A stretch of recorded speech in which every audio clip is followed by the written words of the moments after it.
អ្នកទាំងគ្នានេះគឺជាទស្សនវិជ្ជា Honor 400ដែលមានជាមួយនឹងមុខងារ AI ច្រើននិងមានបំពាក់ជាមួយនឹងកាមេរ៉ាកម្រិត flagship 200 megapixel ហើយទាំងនេះគឺជារូបភាពនិងវីដេអូដែលខ្ញុំបានថតចេញពីកាមេរ៉ា200 megapixel មួយនេះហើយសម្រាប់វីដេអូផ្សេងទៀតនេះគឺជាការប្រើប្រាស់មុខងារ image to video ដែលមាននៅក្នុងទូរស័ព្ទដៃនេះស្រាប់វាបង្កើតឡើងដោយបច្ចេកវិទ្យា AI ដែលអាចធ្វើការ generate ពីរូបភាពទៅជាវីដេអូជាមួយនឹង AI Google VO2 ដែលវាមានដំឡើងមកស្រាប់ទៅលើប្រភេទទូរស័ព្ទដៃ Honor 400 series ពីច្រើននេះគឺត្រូវមែនតើសម្រាប់អ្នកដែលចង់ផលិតវីដេអូខ្លីៗរៀនប្រើប្រាស់ជាមួយនឹង AI ជាពិសេសអ្នកធ្វើការទៅលើការផលិតមាតិកាឬក៏ធ្វើវីដេអូសម្រាប់ផលិតផលផ្សព្វផ្សាយផ្សេងៗអញ្ចឹងសម្រាប់អ្នកដែលចង់ស្វែងយល់បន្ថែមពីទូរស័ព្ទដៃ Honor 400នេះអាចតាមដានវីដេអូនេះសិនបាន Honor 400នេះគឺជាទូរស័ព្ទដៃដែលមានតម្លៃខ្ទង់$300ជាងទេនិយាយទៅគឺវាមិនលោតដល់ខ្ទង់$500-$600ឬក៏$1000ដូចទូរស័ព្ទដៃផ្សេងទៀតទេប៉ុន្តែវាមានការ design លេចធ្លោនិងគួរឲ្យចាប់អារម្មណ៍ជាពិសេសរូបរាងខាងក្រៅរបស់វាគឺបែបប្រណិតហាប់ណែនល្អអេក្រង់លាស្អាតនិងមានរូបរាងស្រដៀងទៅនឹងទូរស័ព្ទដៃ iPhone អញ្ចឹងដែរទាំងផ្នែកដងខ្លួនកែមគឺវាស្រដៀងច្រើនខុសប្លែកតែស៊ុំកាមេរ៉ារបស់វាតែប៉ុណ្ណោះហើយសូម្បីតែពណ៌ដែលនៅក្នុងដៃខ្ញុំនេះក៏វាស្រដៀងទៅនឹងពណ៌ iPhone ដែលមាននៅពេលបច្ចុប្បន្ននេះផងដែរនៅក្នុងនេះគេដាក់នៅបច្ចេកវិទ្យា AI ច្រើនហើយសុទ្ធតែអាចប្រើប្រាស់យកជាការបានមិនមែនដាក់ហើយប្រើមិនកើតនោះទេមុខងារ AI ដែលខ្ញុំចាប់អារម្មណ៍ជាងគេគឺជាការផ្លាស់ប្ដូរពីរូបភាពទៅជាវីដេអូដែលយើងអាចធ្វើការប្រើប្រាស់បាននៅក្នុង gallery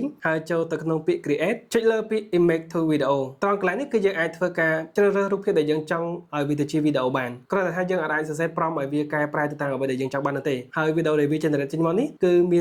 នរយៈពេល5វិនាទីយើងក៏អាចជ្រើសរើសនៅ aspect ratio របស់វាផងដែរជា landscape ឬក៏ portrait ហើយមុខងារ AI ថ្មីមួយដែលទើបតែធ្វើការបំពាក់នៅលើទូរស័ព្ទដៃ Honor 400នេះគឺជាមុខងារ AI deepfake detection មុខងារនេះគឺអាចថានៅពេលបច្ចុប្បន្ននេះខ្ញុំអត់តន់ជួបមែនទែនទេដោយសារតែអត់តន់មាន deepfake ណាដែលត្រូវមកបន្លំខ្ញុំទេប៉ុន្តែវាអាច track បាននៅពេលដែលមាន video call ហើយអ្នកដែលប្រើប្រាស់ video call ជា deepfakeគឺវាអាច detect បានត្រង់នេះវាផ្ដល់ជាប្រព័ន្ធសុវត្ថិភាពមួយសម្រាប់អ្នកដែលអាចជួបបញ្ហាទៅលើការ scam តាមរយៈ online ចំណុចនេះគឺវាជួយបានច្រើននិយាយទៅវាផ្ដល់សញ្ញាសុវត្ថិភាពឲ្យយើងបញ្ជាក់ថាអូខេវីដេអូមួយហ្នឹងវីដេអូ call មួយហ្នឹងគឺជាវីដេអូ deepfake ទេហើយមុខងារ AI ជាច្រើនផ្សេងទៀតដែលមាននៅក្នុងទូរស័ព្ទដៃ Honor នេះគឺយើងអាចធ្វើការស្វែងរកនៅក្នុង setting នេះបានដែលគេបានបញ្ជាក់អំពីការប្រើប្រាស់ក៏ដូចជាការបើកដំណើរការផងដែរមិនតែប៉ុណ្ណោះ Honor 400នេះក៏មានជាមួយនឹងមុខងារ AI មានប្រយោជន៍ជាច្រើនទៀតនៅក្នុង photo editing គឺវាមានជាមួយនឹង feature AI editing ដែលយើងអាចធ្វើការប្រើប្រាស់នៅមុខងារ AI ដែលមានប្រយោជន៍នឹងបានច្រើនដូចជាមុខងារ AI eraser គឺយើងអាចធ្វើការលុបនៅ object ដែលយើងអត់ត្រូវការចេញពីរូបភាពយើងបានទី2គឺមុខងារ face tune សម្រាប់រូបភាពដែលយើងបិទភ្នែកគឺយើងអាចឲ្យវាបើកភ្នែកបានជាមួយនឹងមុខងារ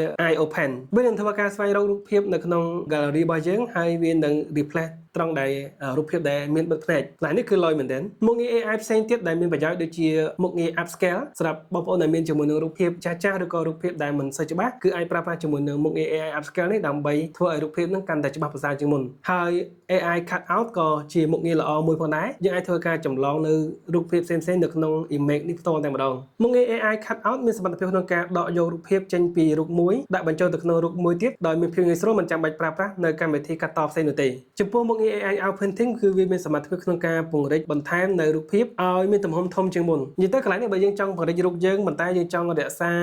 ារូបរបស់យើងនៅក្នុង angle មួយហើយយើងចង់ពង្រីករូបបន្ថែមនៅជុំវិញយើងគឺយើងអាចពង្រីកបានជាមួយនឹងមុខងារ AI outpainting នេះ AI មួយនេះគឺជា AI ដែលគេអាសាប្រើពីមុនហើយឥឡូវនេះវាមាននៅលើទូរស័ព្ទដៃស្រាប់អញ្ចឹងងាយស្រួលមែនទែនសម្រាប់ធ្វើការប្រើប្រាស់សម្រាប់អ្នកដែលមានទូរស័ព្ទដៃ Honor 400គឺអាចប្រើប្រាស់ AI ទាំងនេះនៅក្នុងទូរស័ព្ទដៃផ្ទាល់តែម្ដងវាក៏មានជាមួយនឹង AI ផ្សេងទៀតដូចជា AI recording AI writing និង AI សម្រាប់ធ្វើការ remove reflection ផងដែរក្រៅពីមុខងារ AI ខ្ញុំចាប់អារម្មណ៍ជាមួយនឹងមុខងារផ្សេងមួយទៀតដែលមាននៅក្នុងទូរស័ព្ទដៃ Honor 400នេះគឺជាមុខងារកាត់តវីដេអូមុខងារមួយនេះគឺវាស្រដៀងទៅនឹង CapCut ដែរគឺវាមាន tool ច្រើនមែនទែនអញ្ចឹងហើយសម្រាប់ការប្រើប្រាស់នៅក្នុងនេះយើងអត់ចាំបាច់ subscription ទៅលើសេវាកម្មបងប្រចាំខែអីទេគឺយើងអាចប្រើប្រាស់ tool ជាច្រើននៅក្នុងនេះដែលឥតគិតថ្លៃអញ្ចឹងយើងមានទូរស័ព្ទដៃ Honor 400នេះសម្រាប់ការកាត់តវីដេអូគឺមានភាពងាយស្រួលច្រើនឥឡូវយើងមកនិយាយអំពីកាមេរ៉ារបស់ទូរស័ព្ទដៃ Honor វិញម្ដង Honor 400នេះគឺវាមានកាមេរ៉ាផ្នែកខាងក្រោយចំនួន2គ្រាប់ដែលវាមាន lens កូនទំហំ200 megapixel aperture f1.9 វាមាន sensor ធំ ultra clear ដែលមានទំហំ1 លើ 1.4 អ៊ីនមួយគ្រាប់នេះគឺជាមេធំសម្រាប់ផ្នែកកាមេរ៉ាតែម្ដងដែលវាដើរតួសម្រាប់ធ្វើការថតរូប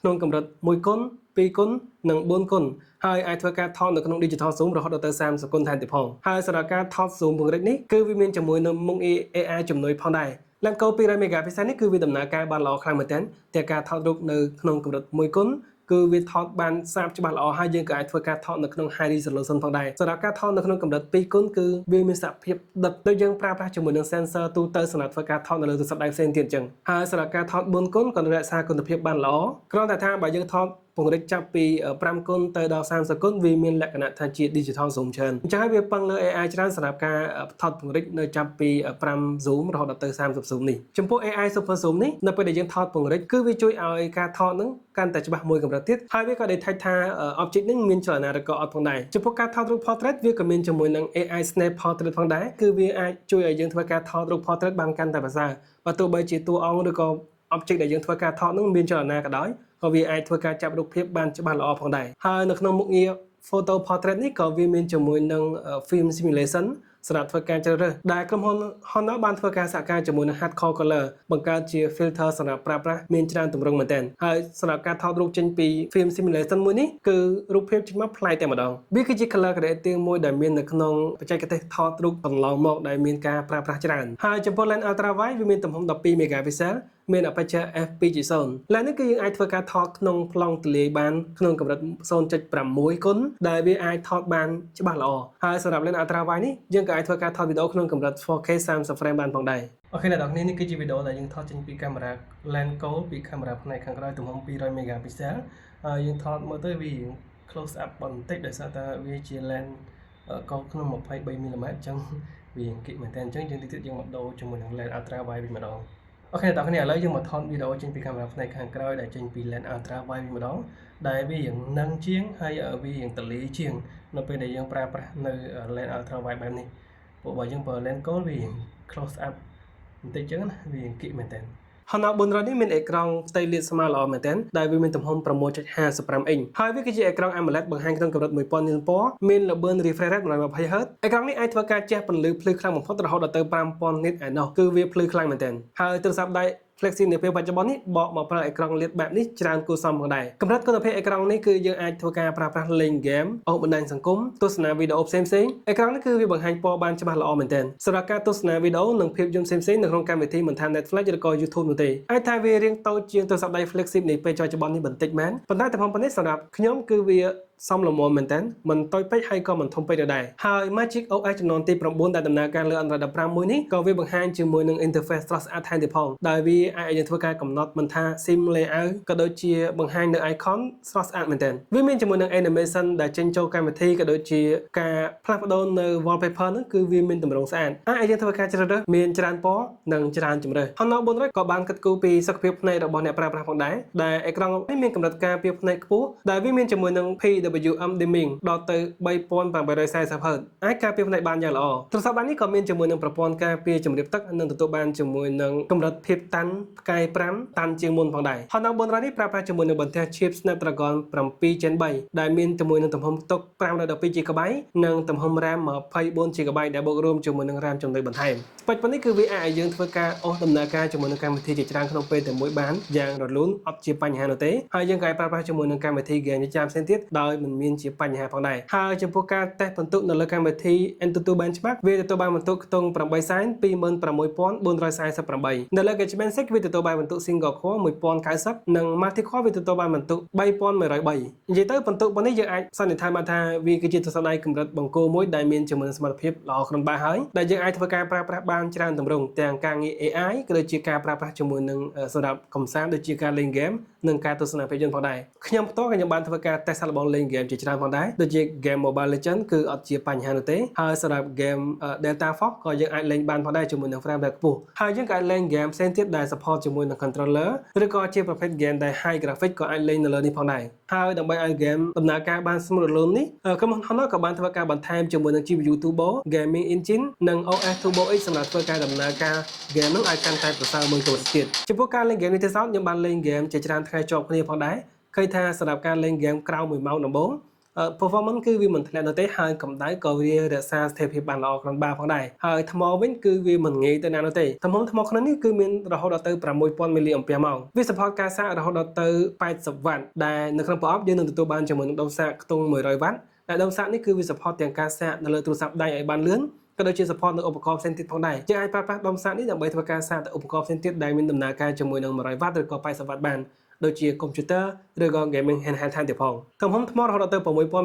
ន្តែរូបរាងទូរស័ព្ទដៃវិញគឺមិនក្រាស់នោះទេនិយាយទៅដោយសារតែគេប្រើប្រាស់ជាមួយនឹងថ្មប្រភេទ silicon carbon ដែលជាប្រភេទថ្មថ្មីជួយឲ្យទូរស័ព្ទដៃនឹងរក្សារាងបាន slim ខ្លាំងមែនទែនហើយសំខាន់ថ្មនេះគឺជាថ្មប្រភេទគុណភាពល្អ